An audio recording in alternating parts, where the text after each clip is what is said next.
Hi, my name is Ana Pilar, and I'm going to talk a little bit about the Panchamaya Kosha.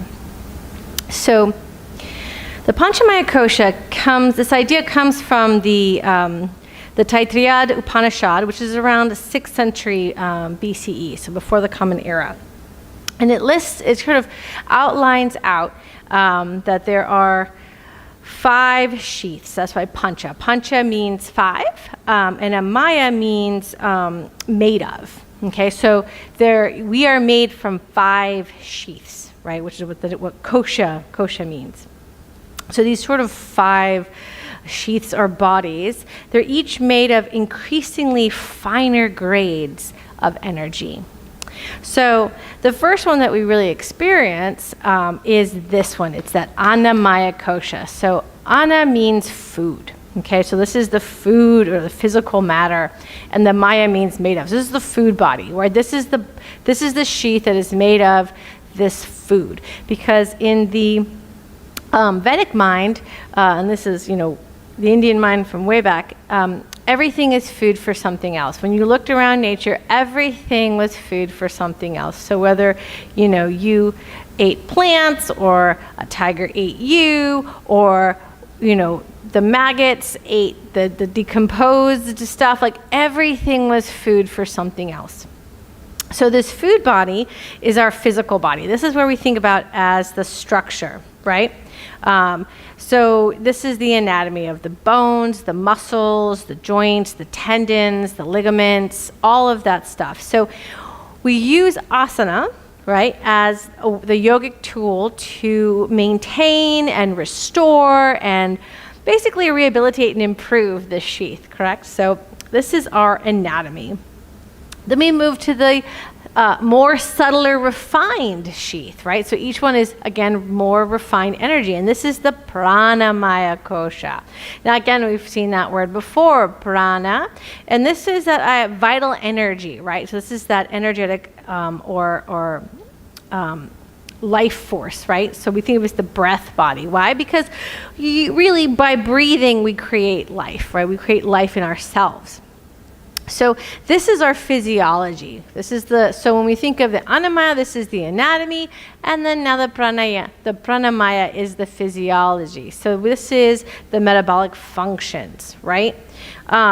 So when we look at the tool, the yogic tool to use to influence this particular body, we're definitely going to be looking at pranayama. So this is the idea of the breath, right? But asana is in service to pranayama in this particular body. So we do need to have that structure that can be improved or restored or rehabilitated to sort of maintain the homeostasis. And then this amazing breath can really fully function within this. So we use the asana and these tools in Ayurveda to reduce the pain and manage symptoms and improve function, right? So this is all part of that Annamaya and Pranamaya Kosha. This is also the kosha that we see quite a few diseases manifest in, such as like IBS or asthma, things like that. Within that Pranamaya Kosha, we have this idea of the 5 winds, the 5 vayus. And that's when we start looking at this idea of the Pranavayu, the Apanavayu, the Samanavayu, the Udanavayu, and the Vyanavayu. Now, these all are sort of ways that we can describe how the metabolic functions sort of interrelate with each other. They didn't open up bodies, cadavers, and do all this stuff. So it was this experiential. There is this idea of the pranavayu, which is that it's the one that is the intake, right? It's that inhale, but it's also that propulsion area, like the forcing, like that sort of moving forward force of prana. We have the apanavayu, which is that definite force of down and out, right? We find that when we go to the restroom, right? When we menstruate, or when we ejaculate, or when we defecate, or when we give birth, right? There's this huge down and out force. And so when we look at the pranavayu, this is more of the respiratory system. When we're looking at the apanavayu, this is more of digestion and elimination. And when we move on to something like samanavayu, this is the endocrine system, right? And then, so this is more about where it's assimilation, right? And how everything functions. And then we have this udana, which is the lymph and immune system, right? So this is the idea of also growth, right, as well. So udana has a huge force upward. They talk about speech as being part of udana. And then finally we have Vyanavayu, which is the cardiovascular system. And this is circulation on all levels, right? So these are pretty cool in the idea of like they sort of figured this out just by observation, right? But these 5 winds are within that pranamaya kosha. Again, this is the whole idea of your physiology, of your metabolic functions. Like this is important. Well, when we move again to more of refined, even more refined energy, the next sheath is the manomaya kosha. So manomaya is, again, the manu being this idea of mind, right, in Sanskrit, or a thought process is what manu means, right? So we see that happening in mantra, right? There's that same root word.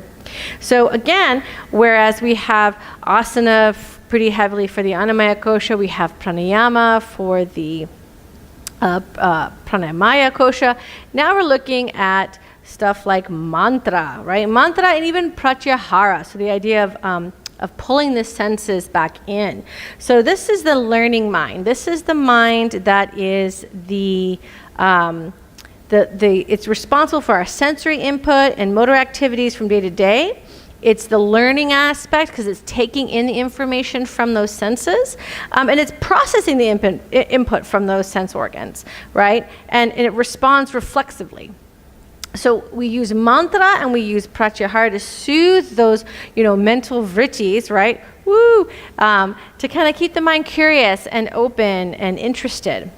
And then even more refined from the manomaya kosha is we have the vijnanamaya kosha. And this one is this idea of your personality, right? This is where character is established. This is the higher aspects of the mind, right? Like conscious and will. This is morals and ethics. Values all reside in the vijnanamaya kosha. And since it's our personality and our morals, our ethics, our will, we're going to use meditation, right? Meditation and commitments to influence this. What are the commitments? The yamas and the niyamas, right? These are those sometimes called restraints or constraints, or they're basically the structure of how we kind of live our life, right? So the idea is back in the day, sometimes these yogis, they were very, very powerful but not nice, right? So the idea is that you can harness this energy not for necessarily great purposes, right? And so these yogis were fearful. They were feared. People were fearful of yogis. Think of this idea more of like the ones that are in the cremation ground, right? Some of them, there were even stories of yogis that were body snatchers. And so how do we make sure that that only people with good moral and character were able to tap into this power of the yoga?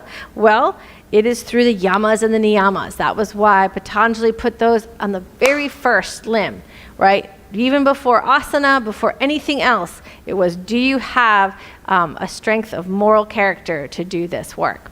So this is where that vijnanamaya kosha resides, right? Is this idea of us in our higher self. And then the final kosha, the final sheath that is very refined, it's even more subtle, and everything is getting from gross to subtler forms of energy, is the anandamaya kosha. This is called the bliss body. Ananda means bliss or joy. And so anandamaya kosha, this is your capacity for spiritual happiness, okay, or for joy and spirituality and connection to the divine, right? It's the relationship to the eternal. Your faith is what resides here. In the tantric traditions, again, hatha yoga is tantric tradition, this is where we have that I have Shiva and Shakti. They're in a passionate embrace, and this is what creates the world.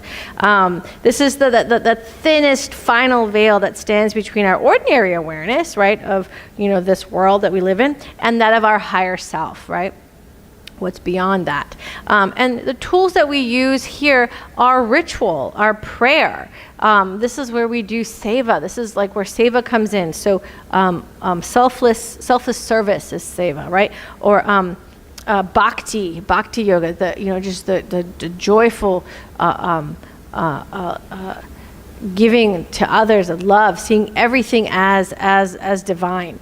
Kirtan, singing like this. This is all part of the ways that we can really flex that kosha, because that's the one that's usually the most, I would say, they say it's the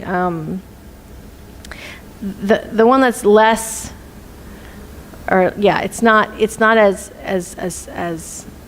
as impacted, it's not as thought about,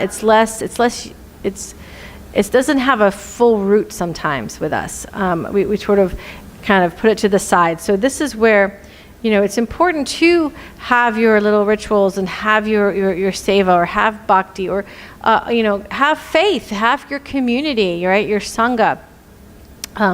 So this is important as well. It's just as much as it is to build our muscles and bones and our physiology. It's also very important to have that capacity for joy and connection to the divine. To remember, as Michelle always says, that we are a divine being having an embodied experience. Well, I hope that you enjoyed this little blurb about the Panchamaya Kosha, and I will see you in another video, I'm sure. Namaste.